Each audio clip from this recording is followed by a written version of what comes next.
gusto ka bang sabihin pero wala kang lakas ng loob na sabihin ang personal? I-shout out mo na yan! I-shout out mo na yan! Para sa ex, para sa crush, para sa magulang, para sa boss, para hindi ka na mahirapan, i-shout out mo na yan! Shout out sa umaga! Shout out sa umaga with DJ Baby Toby! Number 1! 6.7 Energy FM!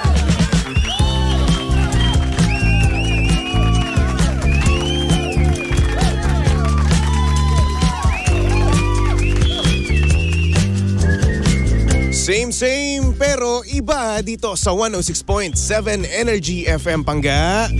Huwag mo sabihing radyo, sabihin mo oras sa buong kapuluan. Pangga, check your time. It's now 6:29 on the clock. Good morning, good morning, good morning Luzon, Visayas at Mindanao, Metro and Mega Manila. At syempre good morning din sa mga Pangga natin dyan na hanggang ngayon ay may sakit pa rin. Yes, hello naman sa inyo. Kamusta naman ang inyong buhay-buhay? At sa mga may birthday ngayon, happy birthday. At sa mga hindi naman birthday ngayon, edi don't. Hindi kayo belong, di ba? Ganun lang naman yun. Siyempre, good morning din sa mga Pangga natin, no, na gumising ng masaya, no? At siyempre, sa mga nakakuha na ng 13th month pay. Uy! Congratulations! May pera na naman kayo. Kaso nga lang, no? Yang kaligayahan na yan ay panandalian lang. Oo, ganyan yung nangyari sa akin kahapon eh. Diba? Dumating nga yung 13th month pay namin, which is thankful ako, sobra-sobra as in. Maraming salamat po, Ma'am Becca. Kaso nga lang, ayun. Nung time na nakuha ko na yung 13th month pay, nandoon na siya sa aking bank account, no? Bigla kong naalala yung aking gagastusin. Yung aking mga bibilhin, no? Diba? Bigla akong naglugmok. Bigla akong nagmukmok sa gilid ng aming studio. Bakit? Kasi nga naman, naalala ko, ang dami ko palang gagastusin ngayong December. Ay nako. 13th month pay, rest in peace. Oo. You will be missed. Ay nako. Kaya naman shoutout sa mga Pangga natin dyan na ngayon pa lang, ubos na agad ang kanilang 13th month pay. Hello. At sa mga Pangga naman natin dyan na hindi pa nakakuha ng 13th month pay, wag na kayo ma-enjoy, ha? Wag nyo nang madaliin, no? Kasi once na minadali nyo ang mga bagay-bagay, mawawala din yan kaagad sa inyo. Oo, talagang dadaanan ka lang talaga. Ang 13th month pay natin ay parang crush natin, no? Dadaanan lang tayo. Sakit. Gusto ka nga agad yung akin eh. Yung iba nga dyan di ba? May natitira pa na pang-unat sa kanilang buhok, no? Tignan mo next week, no? Since magkakaroon nga tayo ng long weekend ngayon, Friday, walang pasok, no? Holiday yan. Congratulations. Tignan nyo na yung mga katrabaho nyo, no? Next week, next Monday, promise ko sa inyo, unat na ang kanilang buhok. Diba? Yung buhok nila, ay nako, rebonded. Tignan nyo pa ang kanilang mga kuko. Ayan na, nagniningning ang kanilang mga kuko. Dahil galing na sila ng Pebbles. Diba na, DJ Lindsay? Diba na, i-promote ko pa? Madaming nagpapaganda ngayon. At syempre, yung mga Pangga naman natin dyan, yung mga katrabaho nyong lalaki, no? Meron na namang bagong sapatos yan. Sana all nakakabili, no? Kaso nga lang, ayun. si Baby Toby, walang mabibiling sapatos. Sayang naman. Ay nako, wala naman tayong magagawa. Ganyan talaga ang buhay, no? Mas uunahin pa natin ang mga priorities natin kesa sa ating sarili, no? Yung tipong malaki nga ang pera mo, pero mas malaki ang iyong responsibilidad. With great power comes great responsibility. Yan ang ating motto sa buhay. Papanindigan natin yan. With great power comes great responsibility niya. Uy, live na nga pala tayo ngayon, ha? By the way, gusto mo makita ang itsura ni Baby Toby ngayong Wednesday morning, yan pumunta ka lang sa Energy FM 106.7 Facebook page, alright? Sabi dito ni Joan D, nakita ko yung pics mo sa Christmas party nyo na pinost ng page. Bakit naman nakatakip? Ganun talaga. Baka may lumitaw Baka may lumitaw tapos andun pa naman yung big boss namin, no?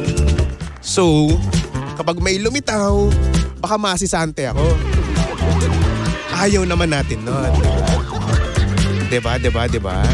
Wala ka kay Jimbo. Kay Jimbo. Ang lakas ng loob.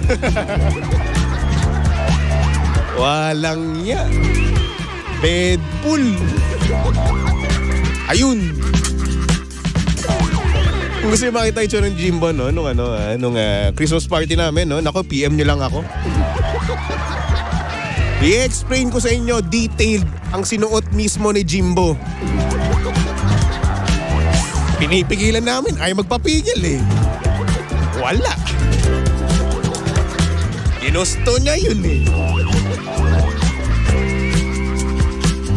Ay nako, Osha.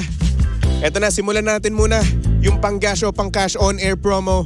Hi, pang-cash o pang-cash on-air promo. Di ayun na nga. Etong si Ronald Buquillo, hindi siya nakatawag sa atin. Sayang naman. So automatic canceled na yung kanyang 500 pesos. Tapos ngayon, ang mangyayari, tatawagan natin siya tapos kapag sumagot siya, 200 pesos naman ang kanyang makakamit. Kaya naman, Boss Roland, halika na, tawagan na natin yan. Ang hirap pala magsalita, no? Pag may ubot-sipon ka. Alam mo, may tutulo talaga. Nakakainis. Ayan, nagre-ring na daw. Good morning from Cyrene. Tama ba ako? Cyrene Kalamdag watching from Saudi Arabia. Hello. Edmonton, Canada. Good morning from Boyet de la Fuente. Hello. Good morning nga pala sa mga pangga natin dyan na kumakain na. Hello po sa inyo. Ito si Kuya Ronald ayaw sumagot Diba? Nang angkas. Sayang naman. From GMA Cavite, Erna Pabelonia Dele. Tama ba? Hello? Hello? Hello? Wala. Isa pa, Boss Roland, isa pa. Ngayon, kapag di pa siya sumagot, edi goodbye 200 pesos. Bahala ka, akin na lang yun. O pang-cash on-air promo. Ay, nako. Isa pa. Debbie Lucernas. Shoutout daw sa family Lucernas. Hello po sa inyong lahat. Sana naman magkaroon kayo ng magandang Pasko, no? At sana naman imbitahan nyo ako. Dinalupihan na Bataan. Hello? Kung may bibigyan ng number dito, si Bobet Arutla. From Silang Cavite. Bakit naman? Bakit binibigyan number mo? Gusto mo ba ng text mate? Balikan natin yun, no? Yung programa ko dati, yung Call Me Baby, na kung saan irereto kayo sa mga sa mga single. Pwede, no? Hello? Wala pa rin. Boss Roland, di sumagot. So automatic Wala na siyang mapapalalunan. Sayang naman, akin na lang yun. Bahala ka dyan. Pang-sasamgyup yun mag-isa. Hindi ako napag-samgyup sa sa Baguio. Ay nako, o siya. Simulan na natin ang programang Shoutout sa Umaga. I-shout out mo na yan! Number 1, 06.7 Energy FM. Oy, wala lang. Good morning sa mga pangga natin dyan na kasalukuyang kumakain, namimili na or nagbabalak ng mamili ng pangregalo, no? Hello po sa inyong lahat. Siyempre wag din natin kakalimutan yung mga pangga natin dyan na may jowang gamer. Na walang inatupag kung hindi panlalaro. Hindi ng babae o hindi ng games. Katulad na nga lang ng ating sender, no? Pangalan niya ay Maris. Sabi niya dito, good morning baby Toby. Paano ba mapipigilan ang jowa kong gamer na maglaro ng maglaro? Nakakainis na naman puro Valorant na lang. At may times, natitigil niya mag-Valorant pero ML naman ang inatupag. Like wala ka bang jowa? Baka pati Candy Crush lalaruin mo na rin. Maglaro ka na lang habang buhay. Anong masama sa paglalaro ng Candy Crush, ha? Hoy! FYI, masaya maglaro ng Candy Crush. Nakakawala ng stress ang Candy Crush, okay? Hindi naman sa pagmamayabang, no? Pero level 2,000 na po ako doon. 2,600 plus, ganun. Pag 700 na nga Kaya wag niyong huhusgahan kaming mga gamer ng Candy Crush. Pag ako talaga naging presidente, no, magkakaroon ng tournament ang Candy Crush. Bakit masaya kaya, promise? Try nyo kaya? Oo. Wala masama Bakit ba? Pero yun na nga, oo. May mga gamer kasi na balance pa rin yung nila yung social life at yung paglalaro nila oo. At wala namang masama sa paglalaro ng mga pangga at don't get me wrong ha, kasi naglalaro din naman ako. Pero yun na nga, may limitation ng sobra sa balance lang, okay? Ang sobra-sobra kasi is wala ka nang inatupag kung hindi maglaro, mag-Valorant, mag-ML, di ba? Katulad na nga lang ng jowa neto ni Maris, no, ng ating sender, no? Pagkatapos daw mag-Valorant, nag-ML daw. So ayun, pagkatapos mag-computer, cellphone naman ang hahawakan. Diba? So paano ba natin to mapipigilan maglaro, diba? Tama tong sinabi dito ni Jmar, patayin mo ng wifi. Patayan mo ng wifi. Pwede rin naman, oo. Pero syempre madali lang naman ibalik yung wifi no? Ang magandang gawin dito, no, mag-usap kayo. Bakit? Para sa akin nagiging toxic yung jowa mo na nawawalan sa'yo ng time. Bakit? Kasi puro na nga lang laro, di ba? Wala nga sa computer, maglalaro naman ng ML. Di ba? Okay lang naman kung balance lang naman yung oras niya sa'yo at yung balance niya sa paglalaro, di ba? Di ba? Minsan din kaya nakakasakit ng ulo yun. Di ba kayo nagsasawa? Well, gamer nga naman kasi. Pero syempre, dapat meron din tayong limitation, no? Dapat kung magjojowa tayong mga gamer dapat mabibigyan din natin ng oras yung ating mga jowa. Oo, kasi pinapayagan tayo no? Pinapayagan tayo na maglaro tayo, hindi tayo pinipigilan, di ba? Pero kung lulubos-lubosin naman natin, no? Kung sasagad-sagarin naman natin yung mga jowa natin, no? At di na natin sila papansinin, parang katoksikan na yun para sa akin, no? Diba? Oo, pwede mo sabihin na buti nga yan jowa mo Hindi naglalaro ng babae, games lang yun nilalaro niya. Pero in return naman, nawawalan naman ng oras sa jowa niya. Diba? At minsan, nakakahanap pa tong jowa mo ng kaduo niya. Hindi naman sa pinag-overthink kita, Maris, no? Pero what if? What if etong jowa mo na to, kaya puro siya laro, puro siya Valorant, puro siya ML, is meron siyang kaduo na babae. Meron siyang kaduo na talaga nga namang kinikilig siya, na talaga nga namang excited siyang kalaro, di ba? Kaya naman puro lagi siya laro, no? Pero what if lang naman, no? Oo. Di naman sa pag-overthink, no? Pero what if? At syempre, di ba, wala nang inatupag gaya nga nasabi mo, no? Ay, nako. Check mo rin naman minsan.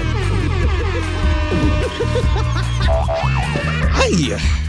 Pero who knows, no? Kung yung jowa mo naman ay loyal sa'yo, no? Faithful sa'yo, no? E di congratulations. Wala kang dapat pag-isipan ng masama. Wala ka dapat na ika-overthink, no? Kung mabuti naman siyang tao. Pero ayun na nga, nagiging toxic na nga siya para sa'yo. Bakit? Kasi nawawalan na siya ng oras at puro na lang siya laro. Diba?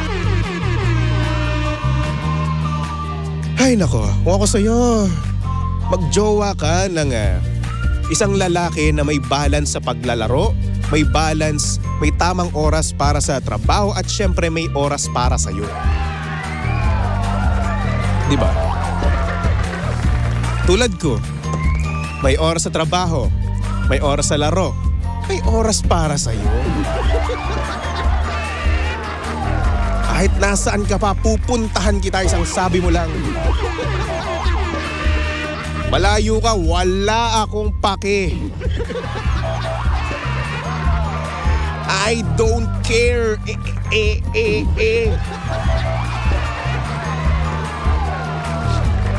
Sabi ni Jerome, if priority mo ang jowa mo, marunong kang mag-adjust at kahit papano, may changes sa'yo. Of course, tama nga naman yun, no? Oo, talagang kapag nga naman naiisip mo no, na nawawalan ka na ng oras sa jowa mo, mag-a-adjust talaga ikaw mismo. Oo, bakit? Kasi mahal mo siya, di ba? Diba? Sabi ni Ems, nag-overthink na tuloy si ate, ending hiwalayan. Hindi, mag-uusap pa yan, kayo naman, break kagad. Ang lala nyo namang mag-isip. Break kagad, hiwalay kagad. Di ba pwedeng usap muna? Ay nako. Sabi ni Jaymar, walang oras magloko si Baby Toby. Oo naman. Diyos ko. Excuse me. Ang kasabihan ko dati sa dati kong estasyon, no? Lalaking gwapo na never nanloko. Alright. Diba? Ganun yun. Good boy. Si Baby Toby.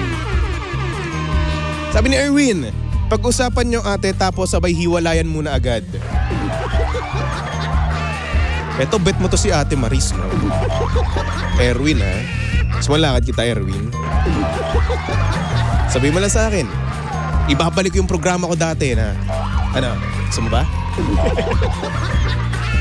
Pero yun na nga, no, Maris, kung kaya nyo namang pag-usapan yung problema nyo, no, at kung nagiging toxic na lang din naman tong jowa mo, no, pag-usapan nyo muna. Tapos kapag napag-usapan nyo na to, no, saka ka magdesisyon kung ano yung gagawin mo. Kasi syempre, di ba, kung hindi niya maiiwasan yung paglalaro, tapos after niya mag-Valorant, mag-ML naman, di ba? Parang puro laro na lang, no? So pag-usapan yung dalawa, no? Kasi syempre, deserve mo rin naman ng oras niya kasi nga naman jowa kanya, di ba? At kung mahal ka niya mismo, mag-a-adjust siya para sa'yo. Hindi yung force, hindi yung force. Pangit naman kasi pag force siyang mag-adjust para sa'yo, no? Mas okay yung yung kusa siyang mag-a-adjust. Yung sa kanya mismo manggagaling yung salitang, sige, babawasan ko, di ba? Mas okay yung ganun. Diba? Kasi jowa ka, may karapatan ka humingi ng oras para sa kanya, okay? Sabi ni Mary Grace, dapat laro na lang ang ginawa niya. Pero may perks din naman, no? May perks din naman kapag maglalaro lang yung jowa mo. Isipin mo, no? Tuwing gabi, wala yan sa galaan. Tuwing gabi, wala yan sa bar, wala yan sa gimikan. Nasa computer lang yan. Okay? Imbis naman babae, ayun, humahabol lang siya doon sa Valorant. Nag-i-ace lang yan. Nagpa-plant lang yan ng spike, di ba? Nanta-trash talk lang yan. Pero yun nga, syempre may limitation pa rin naman talaga kapag sa paglalaro, di ba? Dapat may balance yan, alright? So Maris, good luck sa inyo, no? Good luck sa magiging relasyon nyo, sa mapag-uusapan nyo, no? At sana naman makapag-adjust yung jowa mo, alright? O sa mga pangga natin dyan na gustong mag-send ng kanilang mensahe sa buhay, yung mga bagay na hindi nila masabi ng personal, ayan, send nyo lang yan sa aking Facebook page. Hanapin nyo lang Baby Toby 1067, alright? Chat lang kayo dyan, voice message, or kung gusto nyo tumawag, feel free, no? Libre naman tawagan tong aming landline at ang aming Globe number, no? Tumawag ka lang sa 02-8721-2429. Again, 02-8721-2429 or 7001-7949. Alright? Itong si Maris Good luck, Maris, ha? Kung magiging single ka ulit, usapin mo ako. Anyway, for our next song, here's a song from TJ Monterde. Uy! Para sa mga pangga natin dyang in love. Sa isang tulad mo. Tutok lang dito sa number 106.7 Energy FM. Panggawag mo sabihing radyo, sabihin mo, Energy. Ano yung pangalan